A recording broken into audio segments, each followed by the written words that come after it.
It is time. We're gonna rank those Season 19 episodes. I'm gonna be upfront. I really like Season 19, and have surprisingly strong opinions about its episodes relative to the rest of this era, so I've been looking forward to this one. I took all 20 episodes, eliminated 8 right off the bat to get our 12 semifinalists, then I quickly eliminated one more, and agonized for several hours about the final cutdown. This should have been a top 11 list. But that's against the rules. Here are the top 10 episodes from Season 19.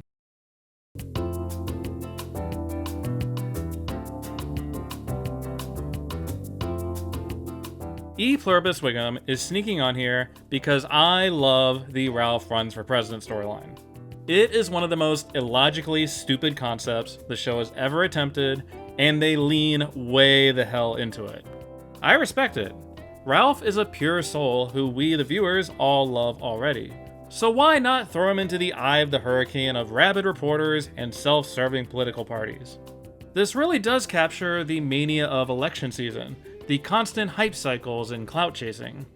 It's a circus, and E Pluribus Wiggum gets that. As social media has ramped up the chaos over time, this angle has aged incredibly well. On the other hand, I find most of the 2007 stuff extremely tedious to sit through today. It's fun as a time capsule, I guess, but some of it feels like material we've seen elsewhere or our references lost to time. Like watching an old SNL sketch. I do like some of the jokes at the beginning, and a couple satirical bits feel true to today, but it's one of those when are we getting to the fireworks factory episodes. Ralph gets to swoop in, make his mark, and leave the audience wanting more. What a great politician.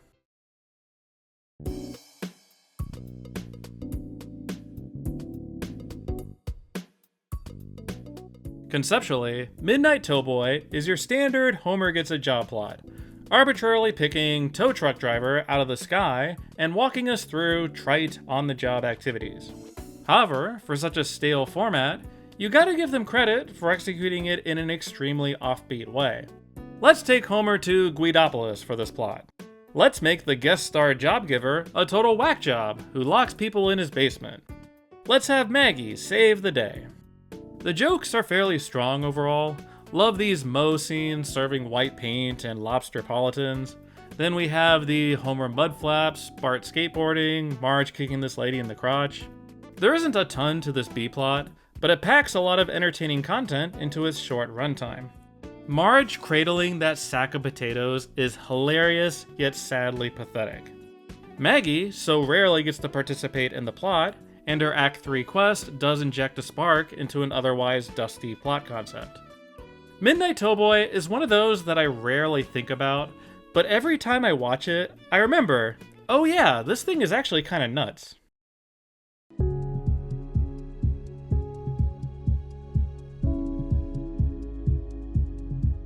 Look at Milhouse. He's so dark and mysterious. How can you not fall in love with this episode?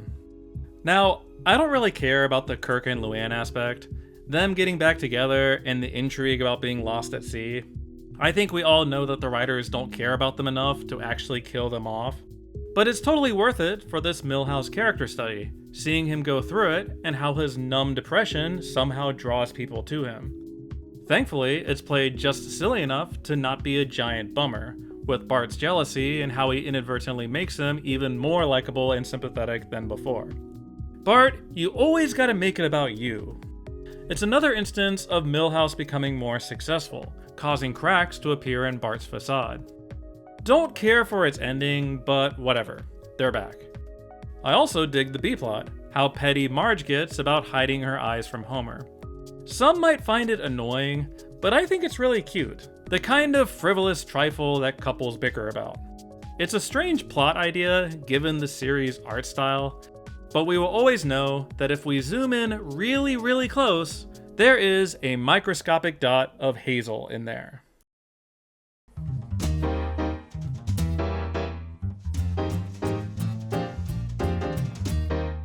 I like Any Given Sundance for similar reasons as A Star Is Burns. Give the characters a camera, and they're going to entertain you. To be fair, this one is less about watching random silly shorts and more about the process. The tailgating serves as a cheeky and chaotic little intro, and then we get Lisa making her movie proper. I don't know why, but I love cartoon characters being awkward on camera with each other. Gets me every single time, that faux authenticity. A lot of cute and depressing Simpsons domestic moments here. I admit, I do tune out a little with the industry Wankfest Film Festival stuff. I don't really care about all this. The family conflict is shallow and gets resolved like one scene later. But, to their credit, it's got some nice gags, 2 stylish short films, and Jim Jarmusch in general is very funny in this. Plus, it's got Chomsky. Okay, maybe the film festival angle isn't so bad. These two going Hollywood is so dang good. I wish I could negotiate like Principal Skinner.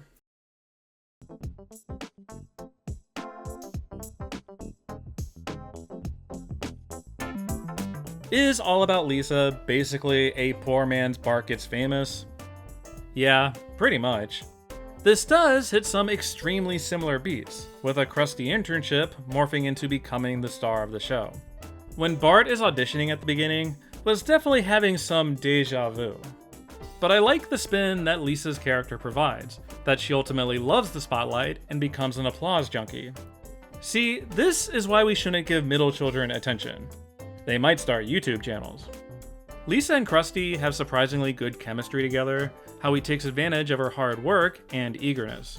Then seeing Krusty at his lowest, interviewing Jimbo of all people.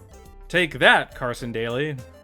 I do wish we got more of Lisa's personal journey, how her obsession and fame affects her life personally. This story is all business. But we do get some precious Sideshow Mel lore and a cool in media res format, so I am all for this approach. Also, Bart and Homer have a subplot about coin collecting or something.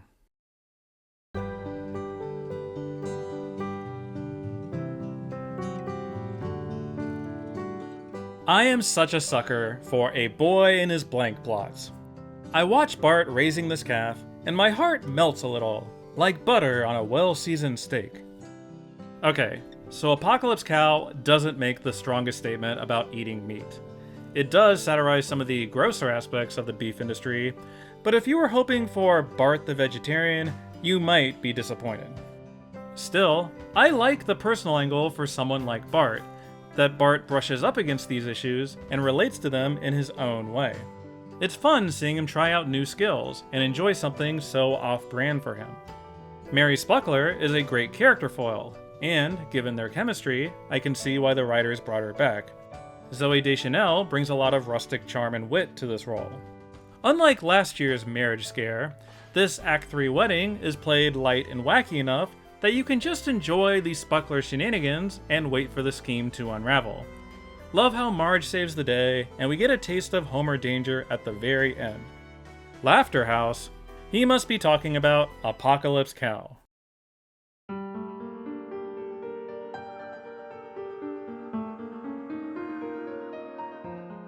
You know what? I think Steve Buscemi elevates anything he's in, and that's certainly the case here. I love the way that The Simpsons writes this guy, hitting that awkward yet manic energy that he excels at. Watching him bungle his way through the robbery, getting exploded by multiple die packs, then weirding out Snake in prison with his neediness. He displays enough vulnerability that you understand why Marge feels bad for him and makes that fateful promise. Of course, Marge. He was holding you at gunpoint. You don't have to honor that contract. But it is very much in character to feel so dang guilty about it. I love this apple-picking thing, how Marge rationalizes and procrastinates dealing with an uncomfortable situation. For all the non-confrontational people watching, this is very relatable. It has a very funny script too, featuring plenty of memorable jokes and an exciting amusement park set piece at the climax.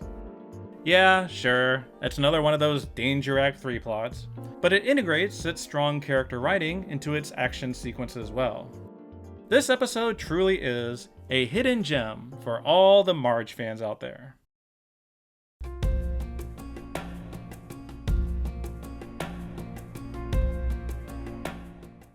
Ooh, hot take time. Only number 3 for one of the most popular post-classics ever. Let me be clear. I do really enjoy this episode. This Homer sequence is probably the best moment of season 19. This episode contains so much wonderful and surreal dream logic, playing with Homer's memory and the fabric of the scene itself. Taking Bart and Lisa along adds an extra dimension, giving Homer someone to play off of. I admire the construction of the plot, how it integrates an Eternal Sunshine parody while providing its own spin and twisty logic. I especially love the scale of this thing, featuring big dramatic inner conflicts for Homer. Hey Homer's Odyssey, this is how you attempt this plot point. Here's my thing though. I don't think Eternal Moonshine is as good on a rewatch, because the story is so mystery focused. I've never been the biggest fan of this plot point for a comedy like The Simpsons, that the show would peddle this question to the audience. The Simpsons isn't this kind of show, and I reject its premise. So, his emotional journey doesn't hit me as hard as the episode wants it to. Just kind of waiting for him to unravel the mystery, which isn't that substantial at its core. I don't know. I do respect this episode, and it was still dangerously close to being number 1. Season 19 has 3 excellent episodes in it, in my opinion. It's just, deep down, I like watching the next 2 a teensy bit more.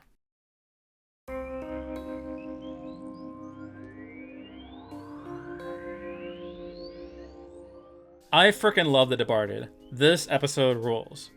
And no, I still haven't seen The Departed. Honestly, I think it's funnier I still haven't gotten around to it. Sorry, Marty. Unlike the 24 parody from last year, this is a very organic homage to slide into the world of Springfield Elementary. That Bart has his little outlaw crew established already, a good baseline to do this plot about sabotage and betrayal. They have a good feel for when to reveal new information to the audience, while hiding elements like Willie for the climax. They play Donnie just right, presenting him as a rival turned fake ally, exactly the kind of way Bart would welcome the new guy in. I love Bart's speech about how they could have made and shown off nunchucks together, with Donnie regretfully expressing how cool it would have been. That's exactly how I thought when I was their age. Plenty of awesome meta humor too, with Bart's stupid suspicion logic and the rat represents obviousness.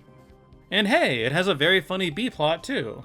You can tell one of the writers got a loaner car recently, huh? There's not much to it, but I appreciate it crossing paths with Bart's story and providing a means to feature the rest of the family. Just give Homer something new to play with, and you're gonna get some magic.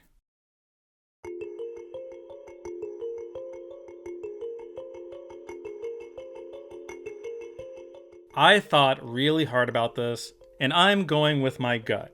I think Dial N for Nerder is the funniest episode of Season 19 and contains excellent character dynamics to boot. Oh sure, much like Eternal Moonshine, it's a sort of mystery plot where there's like a 1% chance they're really killing off Martin. But the difference for me, and why I prefer this version, is that it's structured more like a Columbo plot, where the actual murder mystery is less important, and the fun is in watching the characters squirm and the cat and mouse game. It's the more character-driven mystery. Lisa's so amazing in this. How she freaks out about her future, convinces Bart to cover it up, and then it just gnaws and gnaws at her. She is like the worst person ever at playing it cool. The whole thing is more Bart's fault than anything, and I appreciate that he gets the atonement arc, desperately grasping at something to assuage his guilt. Homer and Marge's B-plot is just plain fun. There's Homer's mesmerizing bell pepper speech, how in-her-face taunting he gets. Then we get the Cheaters parody, and Homer having nasty motel food sex with a rack of lamb, and he's calling it later. Everyone in this B-plot has lost their mind. I'm glad those reality TV people are gonna edit them to look crazy. This is seriously one of my favorite post-classic B-plots. It's so funny and stupid. And finally, we have Nelson playing detective. I mean, come on, that's hilarious. I am totally biased because Columbo is one of my all-time favorite shows, and Nelson taking up the mantle is an inspired choice. I totally admit that this is a subjective choice on my end. But who cares? This is my list, and I say Dial N for Nerder is the best episode of the season. Oh, just one more thing. Missing out on this countdown were Smoke on the Daughter at number 12 and Funeral for a Fiend as our bubble episode. I know a lot of diehards love this Sideshow Bob adventure, but I've always been kind of a hater. I do respect its plot construction and its suspense at the climax, but I think Act 2 is total bullshit. A bunch of contrived and melodramatic claptrap that makes me want to retch. I'm sorry, The Simpsons would not go to Sideshow Bob's funeral, and I'm annoyed that Bart could be gaslit into thinking this way. Let me know in the comments what your favorite Season 19 episodes are, and how you'd rank them. Which ones are overrated? Which are underrated? Am I just being a contrarian about Eternal Moonshine? Let your voice be heard. Next up, we have the halfway high-definition world of Season 20, in which Bart falls for the good girl, Moe falls for the little lady, and Lisa falls for Emily Blunt? Am I reading this parody right? We're gonna cross that bridge when we get there. Boy, I hope Homer doesn't blow it up. As always, thanks for watching.